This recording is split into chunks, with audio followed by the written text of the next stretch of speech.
edition of Real Talk, where we put the real in real estate, and we have the real royalty queen herself, Adorna Carroll, from president of Dynamic Directions. Adorna, thank you for joining us this evening. Thank you, Ashley. Yes, Adorna is somebody that is very near and dear to my heart because she's a fellow Yankee, which not always in good company here in North Texas. So love it when somebody comes in and spits that Northeastern hospitality to our members. And Adorna, you are known very well for doing that, and specifically through your tenure of leadership, not only at the local, state, and national association, former chairman of our national association, not once, but twice, correct? The REBI. Okay, there you go. But Adorna was introduced to at least specifically myself because I did the TRLP, the leadership program that we talk about always on the show. And Adorna came and taught a module on leadership. And that's kind of what we're going to be talking about today. It really spoke and stuck with me. 5 years later, here I am as your president-elect. So I can either say thank you or, my condolences to everybody out there that Adorna got me in the seat to begin with. But you've inspired so many of our amazing servant leaders over the years. And, so that's what we're going to talk about today. Is it's no secret. The next generation of realtors are upon us. And I know a lot of people are kind of concerned, but I think it's an opportunity, and I know you do too, to kind of get introspective and look through some different lenses. So first and foremost, Adorna, you've been in the business for how many years now? 102. 102. You look great. Yes. Thank you. Yes. Yeah. So 102, you've seen it all. Our association is 100 years old. But this is nothing new to you. The landscape of the real estate industry and the realtor has changed, decade after decade. And so this is just nothing new. This is just a new wave, a new phase, and it's a new opportunity for us to have strategic conversations. So, you're speaking all around the country right now. What are some hot topics that associations and leadership are kind of talking about in the ways of who that next realtor generation is kind of looking like? The next realtor generation, like the generations before, okay? And really, I look at this as very cyclical.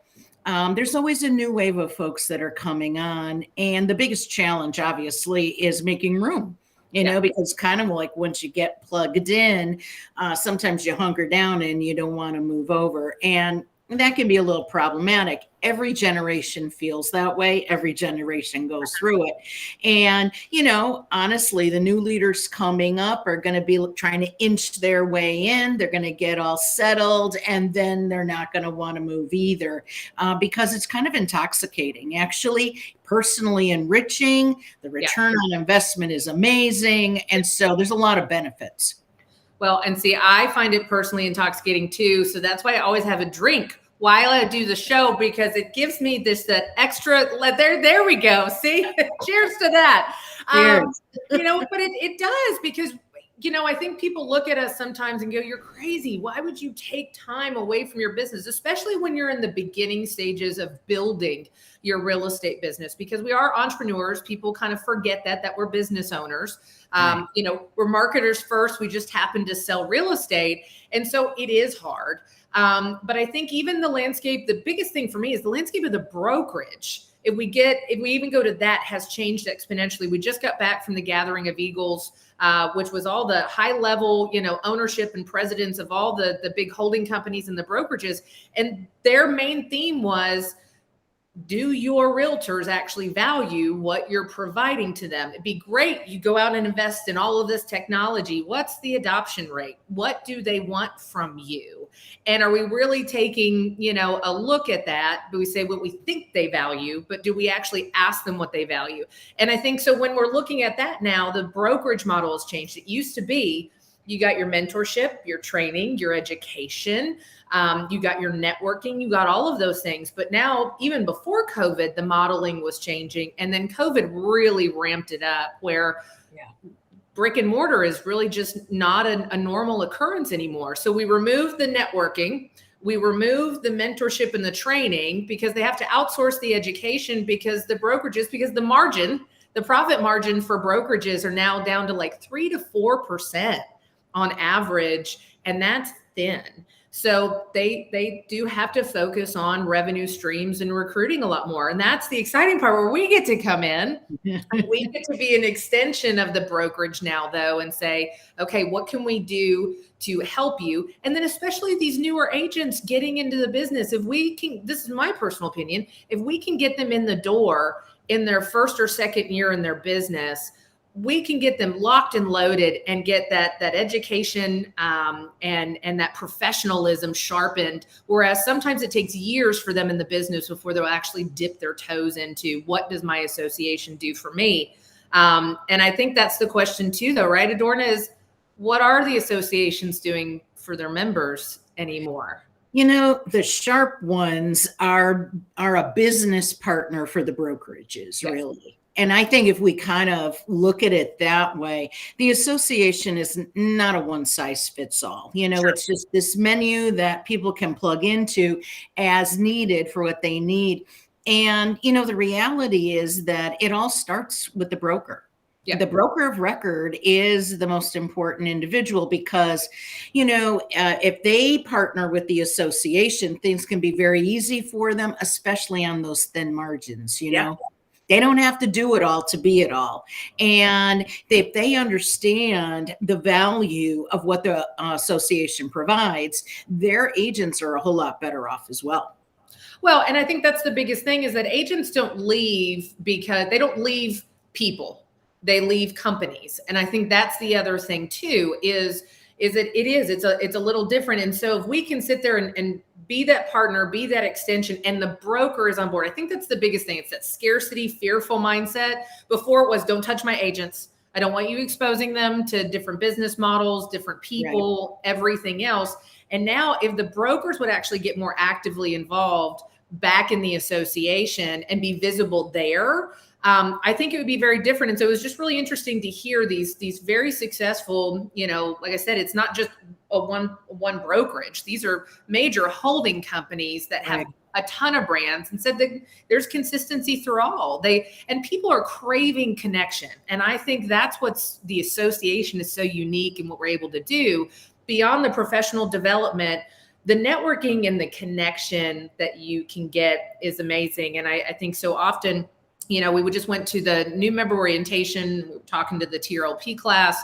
And my biggest thing to them was get involved, not because you want to lower your bandwidth and take it away from your business, but I find ways to energize myself in my business. And it might not be transactionally, but it's sharpening myself, meeting new people, doing those things. So I'm constantly still in the frame of mind of building my network.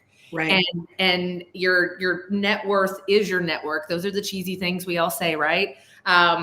But it's amazing what it can do for people if they just kind of lower their expectations and allow themselves to be immersed into that. So, you know, you're no stranger to association work or anything else, but seeing, you said the smart ones or the sharp ones are pivoting.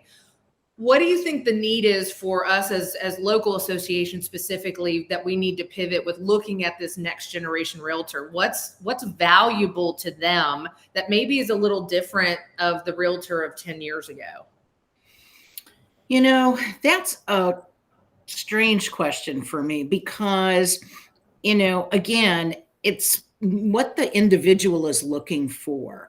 If they're looking for, you know, a greater, you know, exposure to their business, trust, you know, all of that, you know, it's easier for me to do a business transaction when I know the other realtor. Yes. And it's easier for me to get to know that other realtor when we're working on some project. Okay. Yes. And, you know, you and I have talked about committees versus project management. And, you know, truly, you know, we're looking at having very busy lifestyles. Yes. And so I want to put myself in a position in which I'm just with people that are way smarter than me.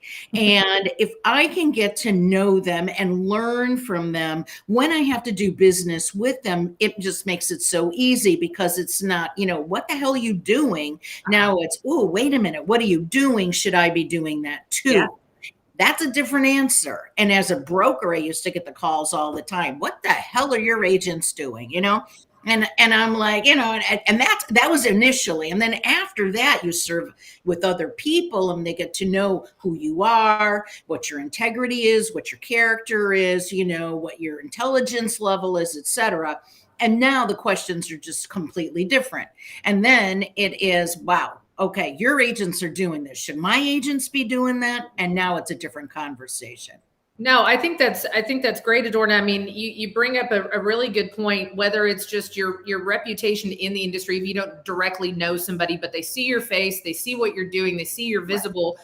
I just recently had a situation where I knew the broker of the agent on the other side, and it just got to a really precarious situation where it was time to reach out. And because of the relationship, and we actually serve in leadership at 2 different associations, I was able to say, hey, I just need to reach out, and let's have a conversation. And it really changed things versus you picking up the phone and somebody getting guarded and not wanting to do that. And it was we were able to sit there and get things done. The deal's closed and funded. Everything's fantastic. But it's that relationship of knowing respectfully what we both do, in the business and on our business that helped us get there. Deals are one. And again, like you said, it's really easy. Terms might be, like on each side, but when you know who you're working with on the other side because of whether it's committee work or like I just did, I played pickleball with 3 of my peers because we needed to go blow off steam and do things because that's what you do in the middle of the day when it's 100 degrees outside. That's right. But it creates those avenues for dialogue or knowing, hey, so-and-so's in your brokerage. Can you give me some information about them? I'm thinking of doing a deal with them and I want to know how they work. Oh my gosh, they're wonderful, Ashley, because that makes me a better advocate and fiduciary for my client at the same time. It does. So those are kind of, and then byproduct is you make more money. You make more money when your peers know how you act and what those things do, and they can advocate to do a deal with you. Because that's what people always ask. Well, do you actually make any money? Do they pay you for doing this? I'm like, well, not in the form of just a paycheck, but dividends, networking relationships. I'm at the beginning stages of building more of the networks at the national level. But it was so amazing to see the inner workings and the relationships that are being built with referral partners, like-minded business individuals. And really, honestly, we've got a lot of legislative issues that are going on, across the country, but hyper specific to North Texas. And Florida's been able to do a couple of things that we would like to do. And I said, share it with me. We don't need to reinvent the wheel. And they gave us their pitch deck to the legislators and all of these other things. I'm like, that's invaluable. So, that's obviously at a much higher level, but for people that are looking at this next generation realtor and kind of demonizing their work ethic, that I think is the hard thing. And Adorna, because you've been around 102 years, you can speak the language. Right. I think people demonize others, though, that are able to utilize and adapt to technology a little easier and have different ways of marketing themselves. And I think that's probably the hardest part on the association level, is realizing that, a third of our licensees in the state have been licensed for less than 3 years. We have an exponential amount of people that are really getting into real estate for their first career, not their second or third, which it generally was. So they might be lacking some professional work experience, but they're not lacking the ability to adapt with technology because they've utilized it in their personal lives their entire life. And I think we see them, they come in and they become social media influencers and they use artificial intelligence and they're doing all these things, and we snub our nose and go, you don't know what it's like, to be in the trenches. And I think that's part of the reason why it's oil and water right now, because you have the faction that has so much to teach and mentor. And then you have this faction of new people that could actually teach the old dogs some new tricks as well. I think that there's also two camps out there, okay? Because true leaders don't have any problem at all in recognizing new leaders coming up. Sure. It's only the others that, are pretty much legends in their own mind that are just going to, hold everything really close. I don't see a barrier when it comes to true leadership. Okay. I don't see it on any state levels. I don't see it on a national level. Like I said, you've got these two camps, those that are really good at what they do, and they recognize that others have talents as well, and really need to be brought in to expand the conversation and move the thoughts forward. Then you have those that really have just gotten there for other reasons. I think I'll say other reasons.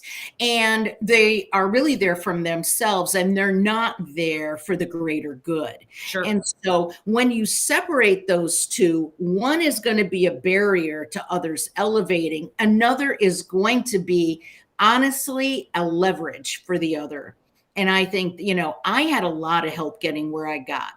And I know that that's how I must pay it forward. And I believe in mentorship. I am a mentor to many for that reason.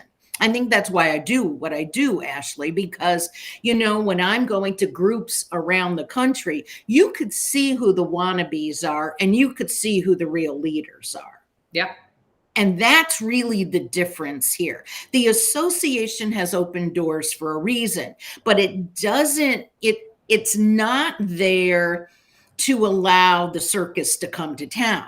What you're looking at when we open up those doors is for the next level of talent so that we can bring them in a leadership academy. We can vet them through that, because people can only keep up their party manners for so long, and then weed out the stiffs and then, bring the rest up. But there's also this other component that you and I were talking about before. And that is, not everyone wants to be a leader in the Realtor Association. Sure. They may want to be a leader as a coach, or, a mentor for, other community activities and things Sure. of that nature. So the Leadership Academy you went through, that others have gone through and so many leaders have, emerged from, is really there to help people find their own path. Well, and I think that's the biggest way is, I often say that going through the leadership program was a pivotal, life-changing moment for me. I was at a place 5 years ago where I was just trying to find my voice again, just as even just a person, not as a mom, not as a realtor, not as a wife. And going through that program, being afforded the opportunity, one, to go, I didn't know a single person that was doing it with me, meeting 28 other strangers and going through an adventure that I really didn't have expectations to go through. It also changed how I viewed myself. Yes. I think that was the biggest thing, is that we get this negative loop of everything that's been ever said about you your entire life, and it just plays on repeat all the time. And I'm going to get to Shanae because she's in our current leadership program here in a second. But it was for me, you had all the women in the room when I was saying this. I said all the things that I was told my whole life: tone it down, you're too loud, you're too intimidating, you're too domineering, all of these things that I always would try. I mean, in this. And poor Johnny, he got the wrath of that the other day because I was upset about that deal I was just telling you about. And I was telling Roxy, our professional development director, about it on our break at our board meeting. I was getting a little amplified, but nothing wrong. And he's like, shh. And I go, the quickest way to get me to do this is to do this, Johnny. Okay. Right. Yeah. And so, but it was funny, but it was interesting because we went through an exercise with one of the gentlemen that was leading kind of the personal development side. And it was having all your classmates go around. You have your own individual card, and each one of your classmates writes something on the card on your back that they think that's positive about you. And so all the things that I thought were negative were redirected in a very positive light. It was saying your energy is infectious. Your smile lights up a room. You're the hardest working person, that I've seen and that I know. And so it was all these things that finally kind of broke that. And then I just finally, one of my favorite, I like to wear graphic t-shirts that embody how I'm feeling. And so one of my favorites is, I'm not for everyone. And it's not because I don't think that I have a lot to give, just not everybody is going to be receiving to me. And that's okay. But I know what I bring to the table. And so you just got to let yourself off the hook sometimes. Sometimes I'm not that important, and sometimes I'm not for everyone. And that, I think, was such a great experience. So we're going to go back to Shanae. Do you think that the 60,000 realtors that have left the business in 2023 are coming from the less than 3 years of experience group, or are seasoned agents leaving now? How can association leadership help guide us through these times? So Adorna, what do you think on a very national level? I mean, there's lots of people that are leaving the business right now. Do you think it's one faction? Do you think it's a mixture? It's a mixture. Yeah. It's always a mixture. You have, one group that's, got one foot on a banana peel and the other one off the cliff. And then you've got the newbies that come in that think they're going to make a flipping $1 million, overnight and not have to do any work. So, and there's this other component in there, and that's where sometimes life gets in the way. Yeah. And people need to refocus their efforts because of, family challenges and other issues that affect us on any given day. So, that's life, right? So, you've got a market that's softening a bit, and because of that, it's going to be a little hard for the folks that came in within the last 4 years, mainly because they don't know another market other than a seller's market. Yep. And if they don't get their ass back in a classroom, they're going to have problems because they got one toolbox and those tools do not work for another market environment. So, this is where, professional development, advanced professional development is really required. Forget about CE. That's just, can you fog a mirror? We're looking at skill sets that people are going to need so that they can do their business at a high level and, translate that into, an income stream that is not chaotic or sporadic or anything like that. They got to build their pipeline, and they have to know how to compete. Well, and I'm going to brag on our professional development department. You should. That's a big reason why we moved our brokerage over to Metrotex, because I was often sending my agents to take their education and not paying the member price. And finally I was like, this seems counterproductive. Right. So we're just going to go and do that. But it is amazing. And specifically Roxy Glenn, she is such a force to be reckoned with, and being a realtor in her past career herself, bringing that knowledge to there. But she comes to me often and says, Ashley, I'm looking for new talent.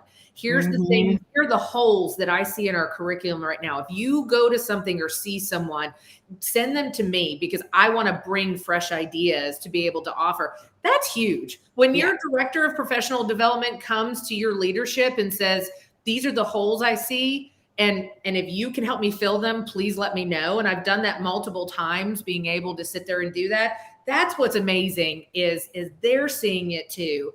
So Sherry, who is my mother, Adorna, man, Adorna is my spirit animal. So she was excited about tonight. She said, I've only been in the business 98 years, but I do remember similar conversations from leadership way back when. This next generation is going to change real estate for the worst. Now, seeing it through a younger generation, what a valuable resource to continue to foster growth in our industry, and what an industry we have the honor to be a part of for decades. True. That right there is the attitude. And I think some of it is, let's just be honest, is mean girl. We have a mean girl attitude and a very exclusive club attitude sometimes. And it's easy to default back to, especially when you're in positions of a softening market and there's some vulnerability and insecurity, and we kind of go to that again. And I think that's the biggest reason why right now It's funny, the staff a lot of times they're like, why are you here? I'm like, I just want to sit in the members lounge. And if somebody's here, I want to smile and I want to talk to them and I want to encourage them. And if you guys need anything or do anything like that, because this is an opportunity to have that infectious, lead by example attitude. Right. That we can sit here and all kind of continue to carve that pathway. But I agree with you when you were saying, that there's people are going to have a lot of difficulty because the market, really honestly, Adorna, in North Texas, we've been in a bullish market since probably 2013. And that's most of the country. And then, the hypersensitivity of the last 4 or 5 years. But the interesting conversations that I'm having, there are a lot of people that got in just a couple of years ago that are saying, yeah, I'm not really doing the business. I'm going back to my full-time employment or something else, but I'm going to keep my license because the average price of a home more than pays for my license for multiple years at a time if I do one sale a year, which is not what we want either. But if we're just talking about sheer numbers of dropping in membership, I do think at least Metro Tech specifically is a little bit more insulated, being the larger association in North Texas, to be able to kind of fight off that natural attrition. But, Ashley, we could afford to lose a few. Let's get real. Okay. Look, in the caucus, Belinda Ebbs, who's our current president, leaned over to me. She goes, I'll pay triple if we can just get them all out. And I said, hey, that's not a bad idea. I'm willing to pay more of my dues to make it a little bit more cost prohibitive to just keep a license. I think some of our staff and leadership at different associations might be passing out by us trying to do that. I did try to raise, or at least Texas did, the dues by $20. God forbid you triple them. So we can't, no angina. But no, let's talk about, though, what are some things that this newer or younger generation, or just technology driven agent, what are the things that you think they value or covet more as far as meeting their needs where they are? Because that also kind of translates into how we can shift things at the association level. Because if we're doing things the way we've always done them, for 10, 20, 30 years, and now we have a new appreciation, a new value proposition of what these agents appreciate. They're looking for brokerages that mirror that. Yep. I think that was even pre-COVID. You were speaking to us, meet your members where they are. So what are some things that we can be present and mindful of that we can actively maybe start kind of turning things over? We have to be highly adaptable. And I don't believe in change for the sake of change, but you got to change. Yeah. And, the real estate business as an industry is a business of constant adjustment.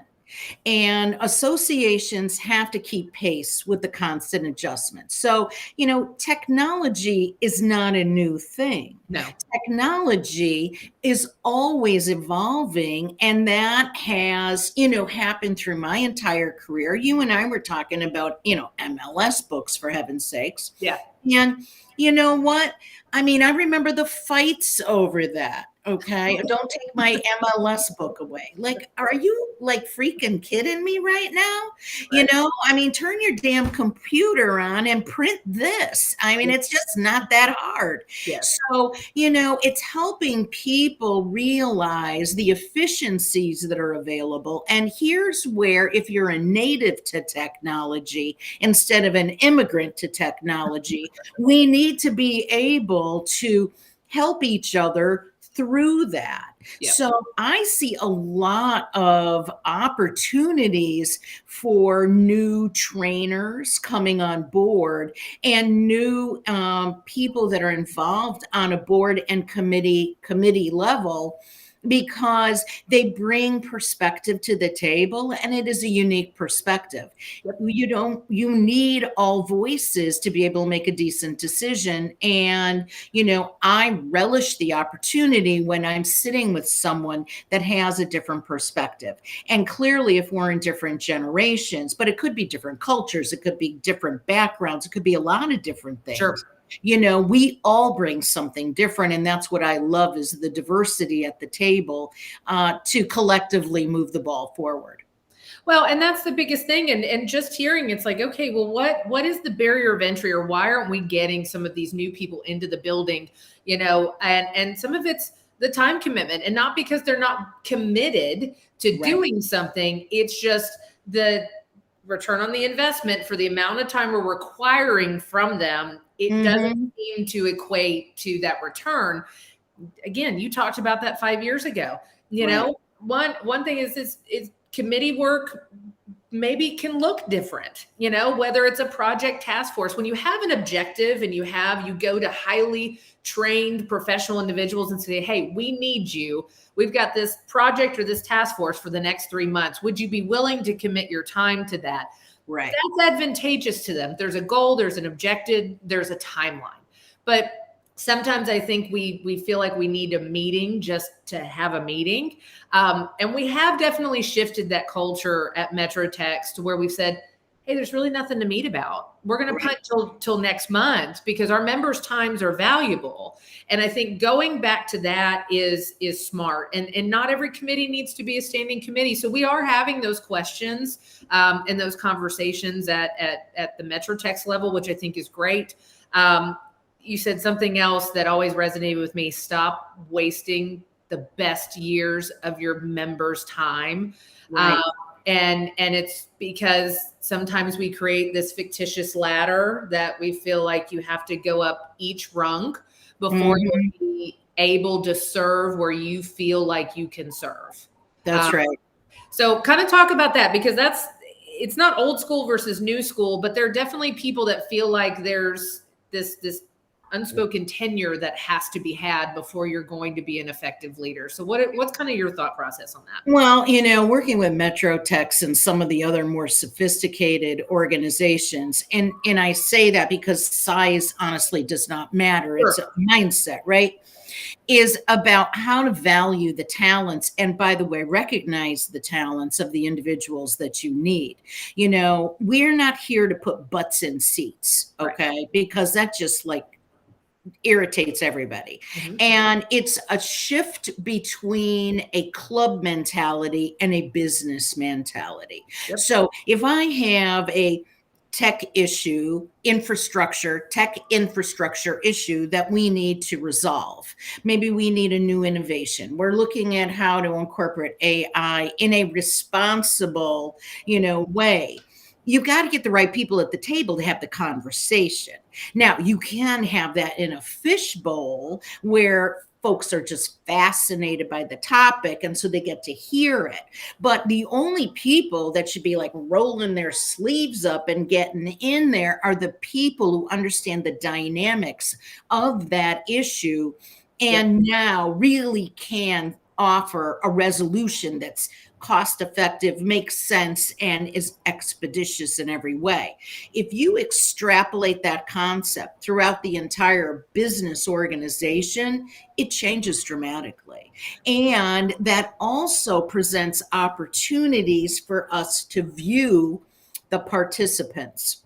And you're not a one-trick pony. So you may want to be, working in one tech problem, and then you're in a policy area, and then you like something on professional development. In a committee system, you're in 3 committees for a year, and you might as well slit your wrists. But if you're on 3 projects now, you know what? That's 2 days here. That's 3 weeks over here, 1 day a week. That's different. And now you walk out satisfied. You feel like you made a difference. It impacted your business in a positive way. You're cutting edge, and you got to work with like-minded people. Who doesn't want to be in an environment like that? Well, I think you hit the nail on the head. I do agree with you. When they have mugs and T-shirts that are making fun of, that's like this could have been an email. Let's listen, people. I mean, we've got the whole show called The Office for a reason, and so I think adapting to that is crucial. The other part of it is recognizing that real estate has become so multifaceted and multidimensional. It's not what it was 50 years ago. It's gotten more complicated. There are more layers of friction. There is a lot more that goes on in just a traditional real estate transaction as well as a real estate business than once was. And litigious, and people have become much more litigious. Well, because there's money. We make the world go round. That's right. The economy doesn't thrive unless real estate is happening. And so it is. So we have all of these things. Therefore, especially like, look at our board makeup. We have 20 people on our board, including our executive leadership. And then we have two presidential appointments. Our conversations are being had that before, the makeup of the board would look a little different. Now we are having those conversations. Who comes from a technology background? Who comes from a human resources background? Who comes from these things? Because these are issues that are currently plaguing our association, our membership, all of these other things. And so it is, I've been saying forever, I'm like, can we find a member that also has a law degree? Be fantastic for them to be able to sit on the board and have that. Just so happens my affiliate appointee will happen to be an attorney this year. But it's because you see the issues that we're dealing with on a daily basis, and how can we bring more strategic dialogue to our boardroom specifically so that we can really get down and also save the association money. If we can have smart minds, people that are much smarter than myself on these topics sitting at that table with me, then we're also being better stewards of our members' money, because maybe we can, pivot. We say, you know what, this isn't the right avenue. So we're not going to dip $100,000 into this technology platform because of X, Y, and Z. And so those are conversations that are having. I think sometimes people think that, to be a leader in an association, it has to do with just event management and raising the dues and having your picture on a wall, and all of these other things. And like you said, we're running a business with a multi-million-dollar business with tons of employees and almost 27,000 members. And so there's a lot that goes into it. And that's not to scare anybody. In fact, it's exciting. It excites me to have an extension of my business and be a part of this. And I get to, like I said, I get to fill my cup, sometimes deplete it, but fill my cup with being in the real estate business consistently. Because if you're finding, and I'm not saying other hobbies aren't important, but if you're consistently trying to find ways to engage or network outside of the real estate community, then you miss opportunities, to build your own sphere of influence. And I think that's the biggest thing where we're seeing people, like Shanae was talking about, get out of the business. It's because it was that passive income kind of mentality. They weren't playing, that it was a reactionary market, and they weren't playing that proactive, play, because this is the natural cycle of a real estate agent.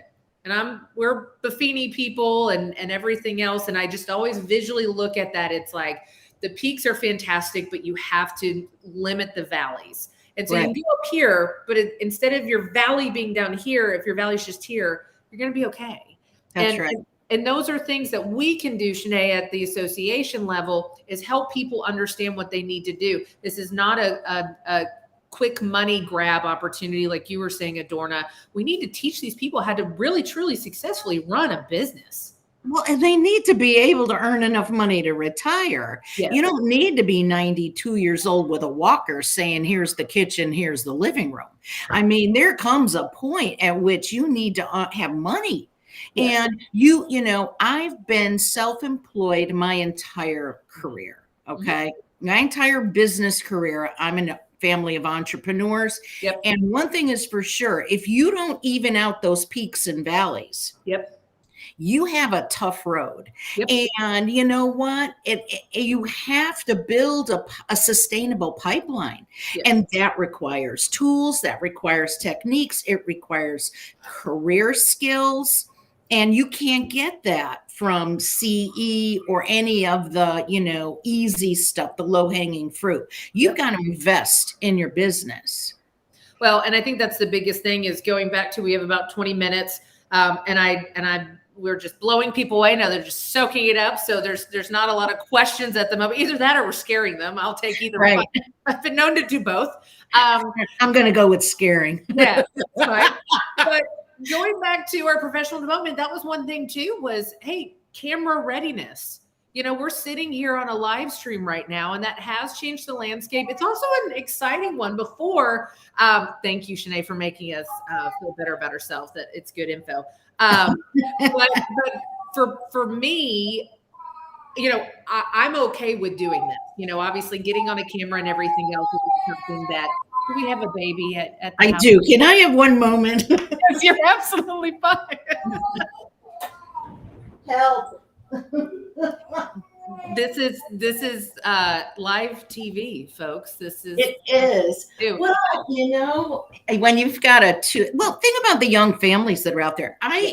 Obviously I have a 2-year-old and a 5-year-old in the house. Yeah. And you know what? Managing a family and managing life and managing a business concurrently is very messy. And you know what? You were talking about your little one earlier. You know what? I mean, this is what life is all about.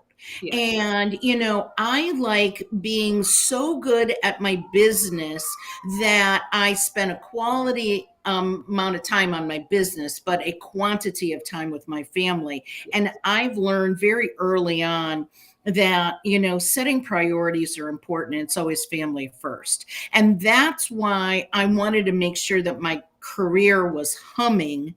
Yes. And why involvement was so important to that career humming. Yep. So that I could, get the biggest bang for my buck, and then at that point spend the time with my family, which is what I treasure most.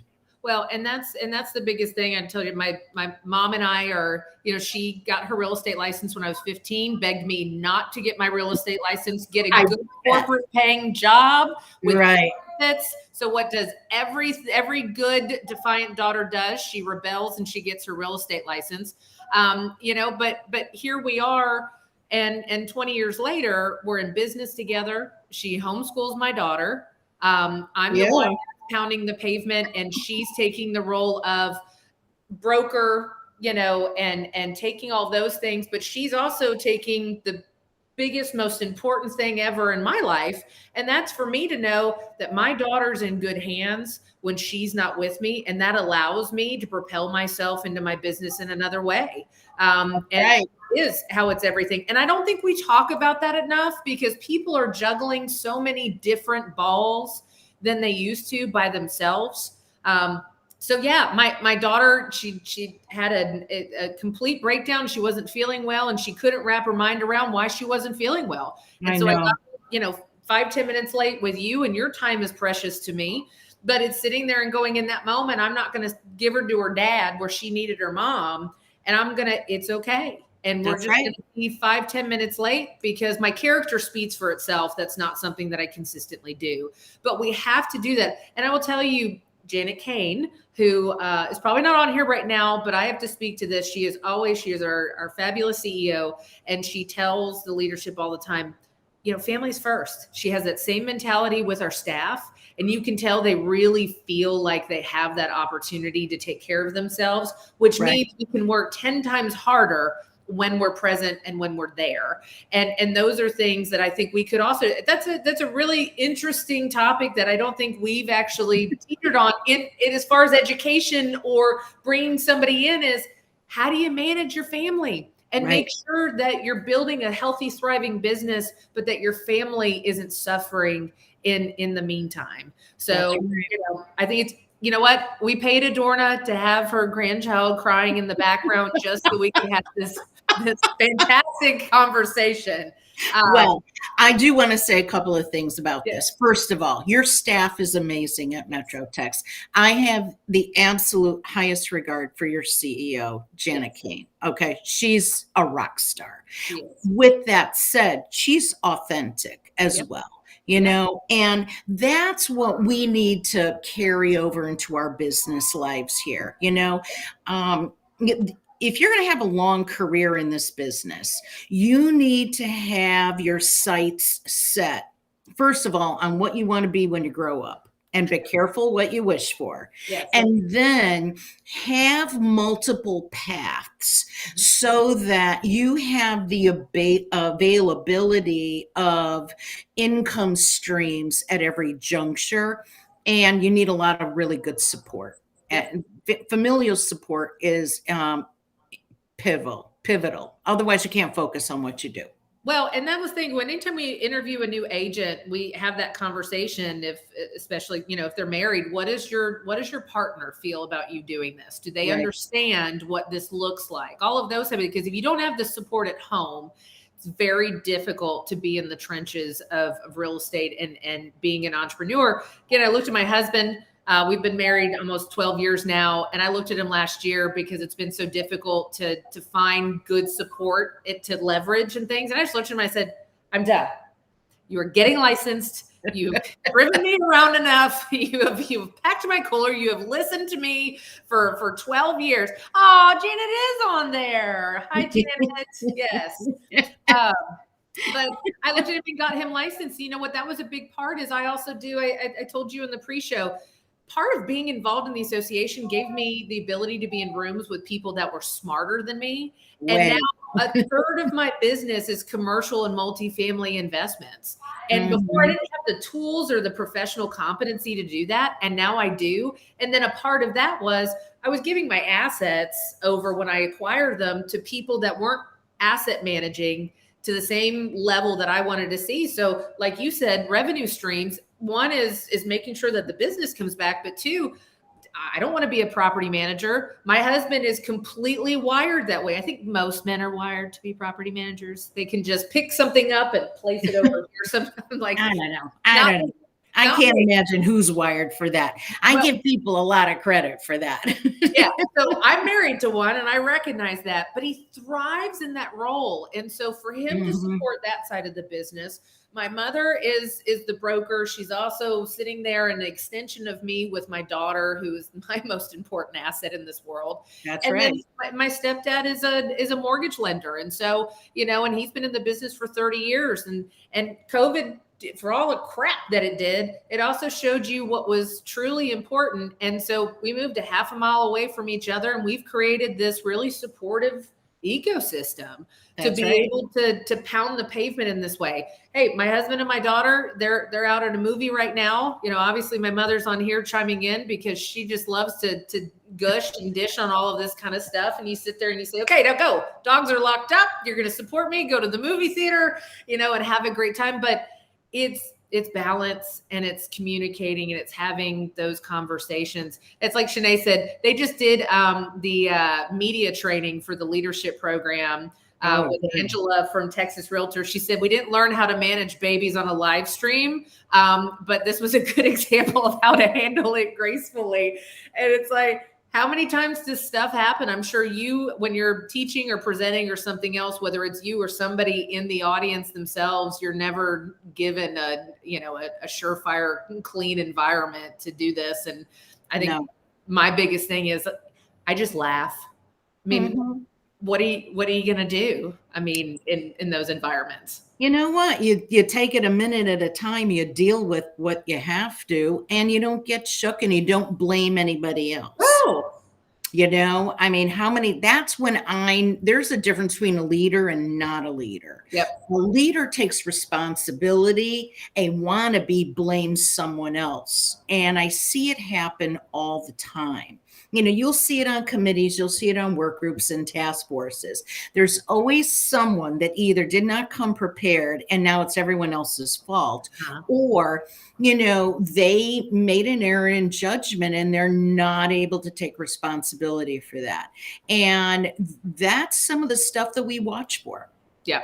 I always watch for people, Ashley, that don't get their way and how do they handle it. Temper tantrums are nice, aren't they? They're very telling, and they are very telling. Yes.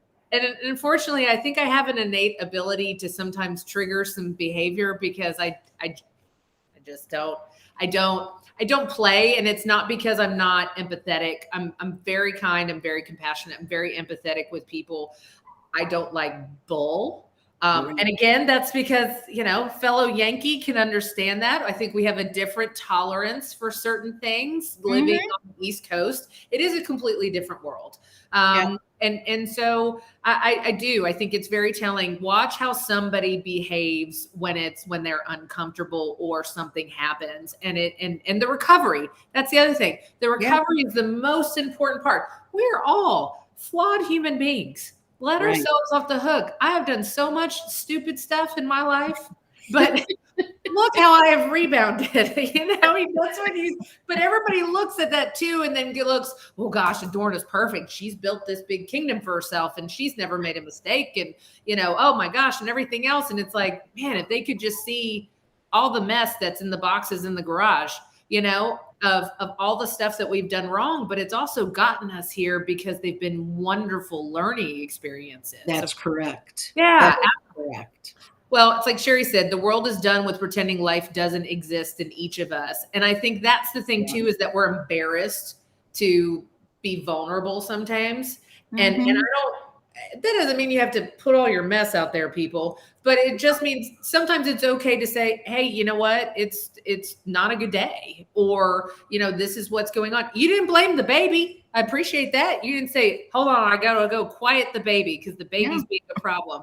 What are you going to do with a 2-year-old? I mean, you know what? It's dinner time and it's nighttime, and, this is, and think about some of the clients we have to take care of when we're showing their property. I mean, that's one of the biggest questions that I ask clients when we have to show their property. What is your family environment like? And, what are your patterns? Because, you've got to respect patterns. I mean, we have to respect each other. That's the other thing. Well, respect is key. And then setting proper expectations and communicating those expectations, I think, is the biggest thing, whether it's in your personal business, like you just said, set them up for success. Hey guys, if you need to stop showings, after 6:30 in the evening because you've got a 2-year-old, I understand. I've been there myself. That's we can put in the showing instructions, may call for an exception, and if there's an exception, we can see if we can make that happen. But these are people's lives, and they have to be vulnerable and trusting with us for us to be able to do that. I think you flip that, and I often bring that into the association work. For the next few minutes, we'll talk about that of, okay, how do we deal with our clients? What do we need from them so we can be successful? And are we doing the same thing when we're kind of looking at the association? It's just the dichotomy of the two, how we handle our clients, but then how we handle our members is very different. And so I think it's kind of shining that light back on. What are our members going through? What can we help them with? What's the current state of the market? Where's their fear? Where's their excitement? AI is a big thing. I don't know how many people I've heard from the camp of, I think AI is horrible. It's going to ruin the real estate business. It's going to do all of these things, blah, blah, blah. And it's like, absolutely not. What's going to happen is it's not going to ruin the real estate business, or it's not going to replace you. But an agent that actually adapts and leverages artificial intelligence in certain capacities will put the agent that does it out of business. Yes. And how do we bring in good trainers and good people to help people understand you don't have to use every tool out there, but here are some things that you can do to leverage your time because your clients need you doing that high level work that's where they need you to do. And if you can offset it by using artificial intelligence or a virtual assistant or something. I remember that was the biggest thing, Adorna, when virtual assistants came onto the marketplace. I mean, like you were just looked at. I know it was awful. You were a horrific human being. How dare you get a virtual assistant? And in turn, I mean, look what it's done and given people time back in their days and their lives, their ability to spend time with their families. In doing so. And those are things from the association side that we need to be actively figuring out. So, but it's listening, and again, you and I we get in this echo chamber and we get really hyper-focused of what we think sometimes people need, but often we don't ask what you value and what you need from us. And so I think we're definitely in that phase right now of, hey, What do you want from your association? What's valuable? What can we do for you? And how can I help you? Right. And if that's the message, then I do think we can get more people in the door. You know, nearly 27,000 members. We're not going to get that many of them in the door, but the ones that we can get in the door that can potentially be that colleague on the other side, and now they're more equipped and they're more supported and they're able to be a good fiduciary and a good partner in a transaction. That's how I look everybody coming through the door, and how exciting it is to see this future landscape of leadership. So with 5 minutes left, so you can get to, I know it goes fast. It's not that It bad. does.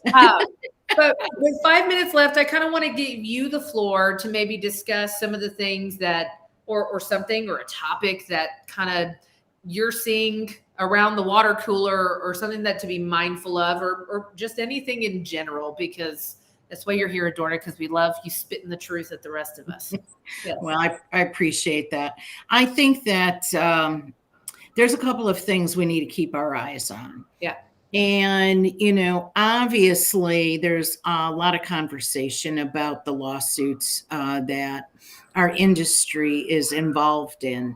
And no matter how it shakes out, okay, I'm a pretty positive person. I'm hoping from the best and all of that. But, I think we have to be very realistic that this is a paradigm shift in the business from an industry perspective, and we better pay attention. For me, based on the course material I've written and that I've delivered for NAR and the Real Estate Business Institute, it really comes down to contractual buyer rep. Yep. Prior to showing property, you have to have a mirror image of how you do your business. If you do that, I assure you, your brokerage is going to be fine. But and your business will be fine. But if you're doing business like this is your grandmother's real estate, we're going to have a lot of collateral damage in this business. And, some of it is just not warranted. And it's because people have their head in the sand and they think that everything's going to get better very quickly. And I, again, however it's going to be, we will never be the same after this. And I think that that's not a bad thing either. Sure. So, when Shania had asked questions about, what are some of the impacts on people, the market is one, but business and regulatory changes are another. So that's a big one. Well, and I think it goes back to helping the individual practitioner articulate their value proposition, because when they don't know what their value proposition is and what they're doing for the client, it's really hard to advocate for their compensation appropriately. And those are things that we can also be doing, is bringing people in to help people understand what you truly do and what your value proposition is, and having that critical conversation. It's not a bad one. It's not negative, but it is critical to have that conversation of realistic expectations, that this is the cost of acquisition of buying a property. And I'm going to do my best to make sure that I do the best I can to be a good fiduciary and advocate for you. And here they are. It's debits and credits, just like a settlement statement. And so at the end of the day, we can get over that finish line, obtain the goal that you want to obtain. You're going to be happy. But I need to be able to articulate that there is a cost involved with getting to that finish line. And I'm telling you, I'm going to exceed your expectations. But I think most people are just not equipped to have that conversation, because some of it is the insecurity. Some of it is they've never really had the type of training or dialogue to kind of had that role playing with their clients. And those are things that we can continue to do from the association side to help our seasoned and new realtors to be more equipped to advocate for what their realtor value proposition is to the end consumer. And that's what we can do. And here's the value of the association to the brokers themselves, because the association really is the purveyor of accurate and timely information that's relevant for them. And, let's get real. The fish stinks from the head. So we can train the agents all day long. But if the broker of record and the management team have not drunk the Kool-Aid, it becomes very difficult for a practitioner. It does become very difficult. And that just further cements the need that, one, look for a brokerage and a broker and a mentor in that brokerage that is truly going to be in it to help you exceed and build your business. We've gotten so drilled down on commission splits and what that looks for me when we're not seeing the return on investments in some of the brokerage models anymore. Right. And I always say, if that's the first thing that a prospective agent comes out of their mouth, well, what are your commission splits? We're probably not aligned, because that's not how I look at my business. That's a really scarcity way of looking. I come from a place of abundance, because if I can make you a better realtor and I can triple your income, what's it to you? What I take as a commission split, you know? But again, it goes to being able to have that value proposition. So I'm going to let you go, but there's one more thing that I want to share.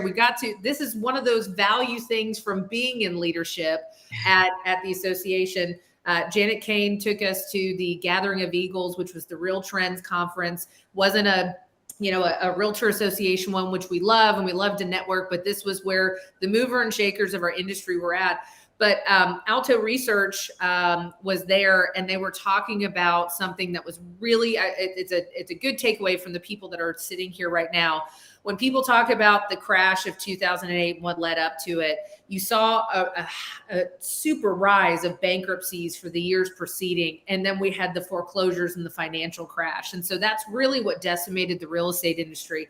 When they showed the charts of what's going on right now, yes, interest rates, yes, inflation, those are different animals than what was before. Bankruptcies are basically at a baseline. I mean, you're not seeing that needle move.